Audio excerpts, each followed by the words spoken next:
Hello, everyone.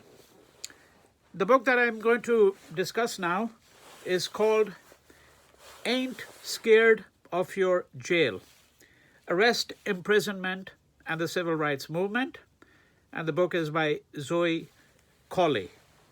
It was published in 2013 by the University Press of Florida. Now, in order to appreciate the tenor of this book, I want to first narrate a very small incident.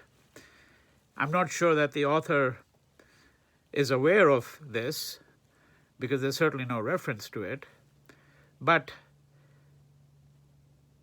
back in the 1840s, Henry David Thoreau, as some of you may be aware, went to jail for one night. He spent one night in a jail because he refused to pay his taxes. And he did so because, as he argued, these taxes were going to be used to wage an illegal war by the United States against Mexico. And he was not willing to have his taxes go for such a cause. And this act of resistance became, of course, the occasion for what is unquestionably one of the most famous essays in the English language. And that's an essay by Thoreau on the duty of civil disobedience. But the incident around the jailing of Thoreau that I want to bring to everyone's attention is that the evening that he was there, he was visited in jail by Ralph Waldo Emerson, his neighbor, his fellow transcendentalist, the sage of America in many ways. And Emerson said to Thoreau, "What are you doing in jail?" And reportedly, Thoreau said to Emerson, "What are you doing outside jail? Why are you not in jail yourself?" So this book by Zoe Colley is really a book about one particular aspect of the civil rights movement, and that is the whole question of the experience of jail among civil rights activists, and in particular what became known as the jail NoBail policy. Jail, no bail. That those who would go to jail would refuse to get themselves bailed out.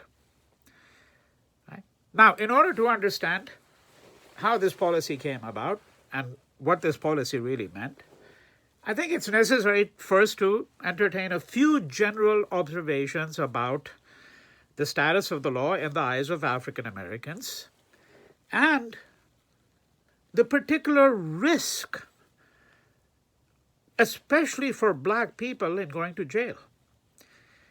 Now, I think among all people who might call themselves or would wish to be considered respectable, I think we would all agree that anyone who's respectable certainly doesn't want to go to jail. You don't want to have a criminal record attached to you and therefore be someone who becomes stigmatized and often, of course, become incapable of finding a job, etc.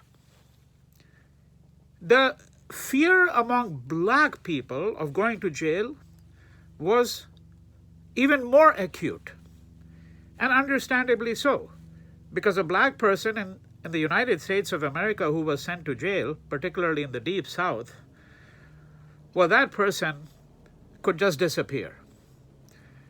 To be sent to jail meant not just to be stigmatized and to get beaten up and possibly tortured. And certainly we know that not only during the time of slavery that black people were whipped ferociously when they were not just killed outright, but even after the end of slavery, as I had discussed in some months ago, when I had given a talk on a book which is about slavery by another name, that even after the end of slavery, when black people were under various subterfuges essentially taken back into slavery, that they were subjected to severe flogging and whipping, right, and other forms of torture. So for a black person, the fear of being sent to jail was enormous. But more generally, we have to say that given the black person's experience in the United States of the legal system, there was profound suspicion towards the criminal justice system, which black people rightly saw. For good reason, they saw it simply as a way of ensuring white supremacy and keeping the black person, especially the black male, in a position of utter subjugation. So therefore, one can simply say, if one had to simplify it, that the black person in the United States was filled with a fear of the law, excuse me, which is still very much the case. Now, in order to understand how it is that Jim Lawson, one of the great architects of the civil rights movement, how he came upon the whole idea, along with some others, of the policy of jail no bail, we have to go back to the 1940s and 1950s, the first half of the 1950s, before the Montgomery bus boycott, although the jail no bail policy really comes into effect in 1960-61. So essentially, we have to go back to the period of the 1940s and the entire 1950s. When the organization that was primarily responsible for advocating for the rights of black people was the NAACP, National Association for the Advancement of Colored Peoples. Now, civil rights activists such as Jim Lawson and some others would eventually see this as a bourgeois organization, and they were extremely critical of it. But let's remember that it was the NAACP, which certainly before the existence of SCLC, the Southern Christian Leadership Conference, and CORE, the Congress of Racial Equality, and SNCC, the Student Nonviolent Coordinating Committee, the three other organizations that are today now most well known as the organizations associated with advancing the civil rights movement, that before the advent of these three organizations, the NAACP was the organization that really advocated for their rights. And the NAACP was an organization that was going to be highly suspicious. I don't think I want to use the word disdainful, but it was suspicious about the policy of jail no bail. Now, what the policy of jail no bail simply meant was, and this was something that Lawson understood to be a Gandhian tactic, okay? So this book, in fact, discusses not really in any detail, of course, I mean, it simply alludes to the fact that civil rights activists such as Lawson and Diane Nash and James Bevel, and of course, subsequently Martin Luther King, right? That these people who were familiar with the contours of Gandhi's thought in substantial detail and were certainly familiar with the course of the anti-colonial freedom struggle in India. And they understood very well that one of the things that Gandhi had, at least this was their way of understanding, that one of the tactics that Gandhi had embraced was a tactic of filling up the jails, right? So, you know, there's a very famous cartoon which was produced after the Salt March. And I think it came out in the Hindustan Times, if my memory serves me right.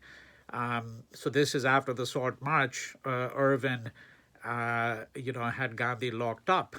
And in this cartoon, you see Gandhi in a jail cell, and Irvin is standing, outside that. And behind Irvin, there are thousands of Gandhis.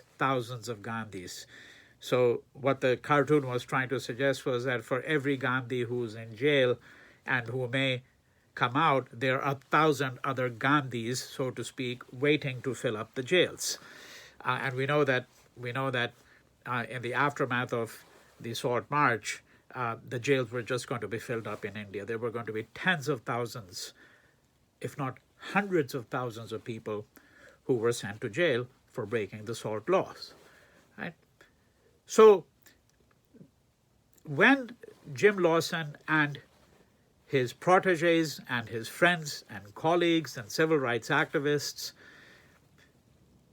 started the Nashville sit-ins, the attempt to, that is to say, the attempt to integrate the lunch counters, because the lunch counters were deeply segregated. Of course, everything was deeply segregated, even after the 1954 decision by the Supreme Court, Brown versus Board of Education, which overturned the whole doctrine of separate but equal, overturned the doctrine which had been enshrined in a previous Supreme Court decision going back 50 years ago, Plessy versus Ferguson, where the Supreme Court had ruled that it is perfectly fine to have separate facilities for black people and white people, separate schools, separate facilities, separate toilets, so long as, separate but equal, so long as there was no discrimination. In actual fact, of course, we know that the facilities for black people, particularly if you look at schools, were simply a fraction, a minuscule fraction of the kinds of facilities that were available to white people, right? So in the aftermath of the Nashville sit-ins, okay, the first set of sit-ins, Jim Lawson and the civil rights activists decided that what they really wanted to do was to ensure that people who were part of the struggle understood that going to jail was an honorable thing, not a dishonorable thing. And for reasons that I've described just a few minutes ago, this was, in fact, a monumental step. This book is dedicated to exploring that. In that sense, it's a significant book. It's a small but significant book because the author of this book, Colley, isolates this element within the civil rights movement, because what Colley is trying to suggest is that, look, that there is a fear that all of us have of going to jail. There's a fear that respectable people have in particular. And in the case of black people, and that too in the Deep South, this fear is compounded by a factor of 5, 10, 15. Right? Because if you went to jail, as I said, you were not simply beaten up as a black person. You could very likely just disappear and never be seen again. Right? So when Lawson and the civil rights activists insisted on the jail no bail, that someone who was going to go to jail should understand that they would no longer get any bail. Now, the NAACP was not obviously thrilled with this policy, because partly they thought this was naivety on the part of these activists, And of course, the NAACP thought it was naivety because of what the experience of jail meant to a black person, especially to a black male, right? So the NAACP is going to be sort of caught in the middle, so to speak, because on the one hand, they don't really want to encourage a policy where activists who go to jail say that, well, we're not going to try to get bail. And if they wanted to get bail, they would usually go to the NAACP. I mean, we have to remember that organizations such as SNCC, as in the Student Nonviolent Coordinating Committee, had virtually no money at all. And if you've got dozens of activists and hundreds of activists who are going to be jailed, well, who's going to actually pay the bail money? The bail money would have been paid by the NAACP. Now the NAACP is being rendered superfluous with the jail no bail policy. However, as Colley points out, this policy could not be sustained for a very long period of time. And if you go to jail for a couple of days, for 10 days, for 15 days, it's one thing. But what if you get locked up for months? And one of the things that Colley is very clear about is that it's really only a very small fraction of black people who were willing to actually undertake the risk of going to jail and saying, we're not going to accept bail, right? So this book is really an exploration of these issues, and one needs to understand all of this in order to be able to understand something like this very curious headline that appeared in a newspaper called the Afro-American on March 5th, 1960. And what was this headline that the Afro-American newspaper proclaimed to its readers on this date? Quote, "Now it is a nice thing to go to jail." Right? And let me read out what Colley says. The rather strange headline referred to the recent sit-in protests against lunch counter segregation, in which large numbers of students had been arrested on such charges as trespassing and disorderly conduct. The ordinary jail, the article continued, has been, quote, transformed and changed overnight from a detention house of evildoers into a Golgotha, where innocent men are crucified for their ideas. And really, it is in pursuance of this policy that eventually Martin Luther King started advocating for this jail, no bail policy. You know, King is, of course, going to be the major public face of the civil rights movement. But I think much of the civil rights literature, scholarly literature, has established that in many respects, King followed, not led. That is to say, others who came up with these policies, and then King is going to embrace them, and sometimes is going to become known as the author of these policies. And as I pointed out in my discussion some days ago of the King years, and I will certainly be doing that in some other books as well, this book makes it clear as well that there was some resentment on the part of some people in the civil rights movement towards King. They obviously, thought of him in terms which were highly flattering overall. They looked up to him. He had become, as I said, the public face of the movement. His command of rhetoric, of the language, was enormous. No one could command an audience in the way in which King could, right? But nevertheless, there were many within the movement, and this was not simply a matter of jealousy or envy. There were many within the movement who thought that King had been given credit where he didn't really deserve in some respects, right? Now, there are a great many other things that one could add. I'm just going to take 5 more minutes and wrap up, because one of the things we have to understand, as I said, was that this was something that the civil rights movement, especially someone like Lawson, picked up from their study of what had happened in India. This author is emphatically clear about that as well. Jim Lawson has been very clear about this. And we know that in India, going to jail during the freedom struggle was almost a badge of honor. That people who called themselves freedom fighters would often add as well that they had actually been to jail, that they had paid a price for their devotion to the nation, to their devotion to the cause of freedom, and so on. And this attitude caught on in the United States in the civil rights movement, because those who didn't go to jail, Julian Bond, for example, Colley has a description of an incident where Julian Bond says that he didn't go to jail, unlike some of the other activists, and felt actually ashamed. This is on page 38. The degree to which some members of the movement, particularly in SNCC, saw imprisonment as a badge of honor, brought the danger of portraying those who chose not to go to jail as somehow less honorable. So there was a stigma in not going to jail now, right? And I want the viewers to keep this in mind, because I'm going to return to what I'm going to call this inversion. All right.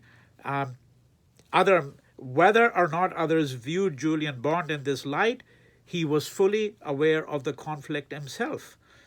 And I quote here from Julian Bond: other members of the movement were arrested 5, 10, I think some as many as 15 times on different occasions. But I consciously avoided it, says Bond, and felt quite guilty about it then and feel quite guilty about it now, end quote. Right? This is when Bond is being interviewed many years later. Now, a couple of things. The first is that we have to think about the whole experience of going to jail, not just for one individual, right, but for thousands of them over a period of few years. This policy really came into force during the Nashville sit-ins, and then in the months after that, it was really a policy pursued for about a year, and then gradually the activists found themselves engaged with other aspects of the movement. Voter registration became a fundamental concern, right? So 1961 was really the peak year for this. And as I've already pointed out, Colley also says that over the course of the next several years, many of the activists decided that they were not going to actually pursue this jail, no bail policy.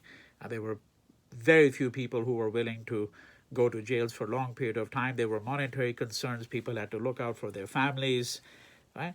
All of these were considerations as well. But what is, I think, most interesting is what we can describe as this inversion, right? Because this is what this book is really about. I don't think that the Colley really theorizes adequately many of these things that Colley is talking about, but what is very clear is that what this involved was an inversion. Involved an inversion in the sense that now the stigma was attached not to going to jail, but to not going to jail. Okay? So it was an inversion of the codes of morality. I mean, that is what this book is trying to establish. And it was particularly significant because it was really the black person who was associated with going to jail, and that was a mark of stigma.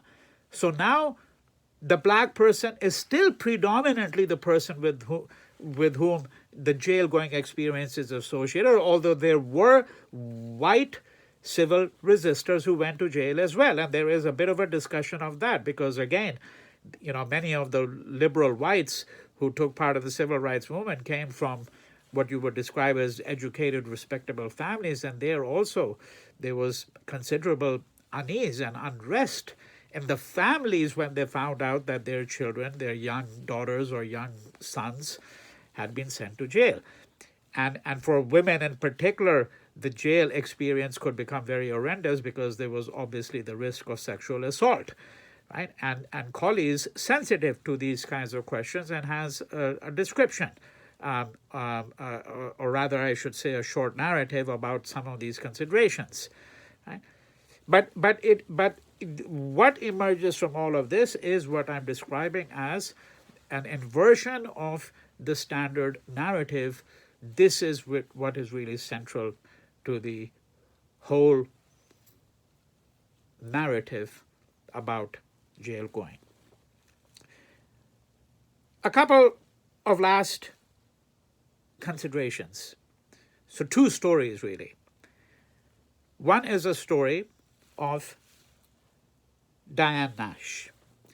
And I mentioned Diane Nash in particular here because I've already alluded very briefly to the difficulties particular to women when they were sent to jail, the fact that they obviously, were in jail at great peril, not just to their lives, of course, as was true for black men and black women, but great peril to their dignity, right? And of course, they had to overcome their fear of sexual assault. But there are different aspects to women going to jail. And so here, I think Colley's discussion of Diane Nash, Colley is not singular in having pointed to the experience of Diane Nash in jail. One of the books that I'm going to discuss, a wonderful book, monstrously large book called The Children by David Halberstam. That will be probably the next book up for discussion in this series of talks having to do at least with the civil rights movement. That this incident that I'm going to mention is discussed in even greater detail in that book, but it seems to be appropriate to discuss it now given the subject matter of this book. So one of the persons who was a keen advocate of this whole policy of bail no jail was one of Reverend Jim Lawson's proteges, Diane Nash, who is still around and lives in Chicago. She was arrested in Nashville during these sit-in protests in 1960 and created quite an uproar when she informed the judge that she and 15 others who had been arrested would go to jail rather than pay a fine. Now, this was the first such instance of students who rejected bail, and this would become the signal event in what would become known as jail no bail. By April 1962, Colley says, Nash, who was now 5 months pregnant with her first child, felt that the nonviolent movement as a whole had abandoned its commitment to filling the jails, that there weren't enough people who were willing to do that, right? Frustrated by activist cooperation with legal authorities, this is page 74, she decided to drop her appeal against a 2-year prison sentence for contributing to the delinquency of minors while working in Mississippi, right? So she is determined to continue with this, and she wants to actually set an example for everyone else. Because even though she's pregnant, 5 months pregnant, she says, I am not going to go forward with my appeal against a 2-year prison sentence that I had received. And this is what she said in a statement to the press. I believe the time has come when each of us must make up his mind, when arrested on unjust charges, to serve his sentence and stop posting bonds.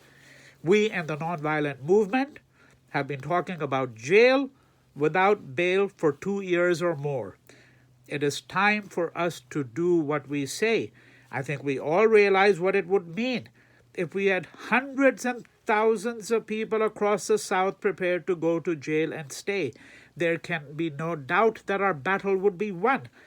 We have faltered and hesitated. End quote. Now she's going to continue to stay in jail. She's going to give birth to her child in a Mississippi jail, right? And in a further statement to the press, later on, she says, since my child will be a black child born in Mississippi, whether I am in jail or not, he will be born in prison. Let's pause here for a second, because now we see a further and a different elaboration of this idea of a jail. Because what Diane Nash is saying, America is a jail for black people. America is always a jail for black people. The black person is trapped in this country. So how does it really matter, she says, whether my child is born in this little cell or not?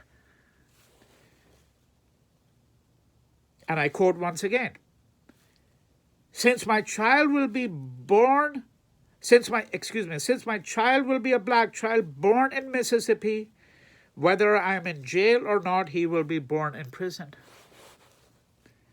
Mississippi is a prison. I believe that if I go to jail now, it may help hasten that day when my child and all children will be free. Now, when she issued the statement to the press, it was widely circulated. And of course, this message went out. This is the fate of the black person in America, in Mississippi. The news of this spread. Here is this well-educated young woman, a pregnant woman, who's saying, I'm not going to seek bail. I'm going to continue to stay in jail. The judge who presided over case was extremely anxious, not because of any ethical principles that he had,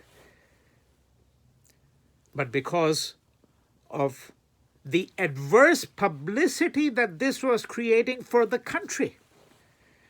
That the United States is looking disgraced when a pregnant, educated, civil rights activist is saying, I'm not going to seek bail, I'm going to continue in jail. It doesn't really matter to me whether my child is born in this cell or not, because the very country I'm living in is really a jail, right? And so he turns to, during the course of the trial, he turns to Nash's husband, James Bevel, another protege of the movement, a major civil rights activist himself, hoping that he can persuade his wife. And Bevel says to Moore, Judge Moore, you don't understand Christianity. All the early Christians went to jail. And Moore responds, maybe so, but they weren't all pregnant and 21. Well, in any case, to cut a long story short, Moore is simply going to decide that he's not going to impose this 2-year sentence. And that's the end of the matter. The last thing I want to mention, very briefly, is that on April 18, 2006, the Alabama legislature passed unanimously the Rosa Parks Act. What the Rosa Parks Act did was it pardoned all civil rights activists, those who were alive and even those who weren't, who had a criminal record in connection with their activities during the movement. That is, in connection with their activities in fighting segregation, in fighting unjust laws. And they had a criminal record. Now, of course, so when this act was passed, all of these people were pardoned, their convictions were overthrown. But as Colley points out, and I think there could have been a much more extensive discussion of this was a bittersweet victory. This was something about which living civil rights activists and other black people felt very ambivalent. They felt very ambivalent because on the one hand, of course, they were pleased that all these convictions had been overturned. Some convictions, by the way, going back to the 1890s, because as I said, some people who were pardoned posthumously. Right? And of course, there were many people who were living whose convictions were overturned, and these people were now able to have the criminal record removed from their convictions removed from their record. Right? This was no longer going to be a blot. They could now get jobs that they couldn't get before because they had a criminal record. All of these things were things that obviously activists said, well, have now been made possible by the overturning of these convictions.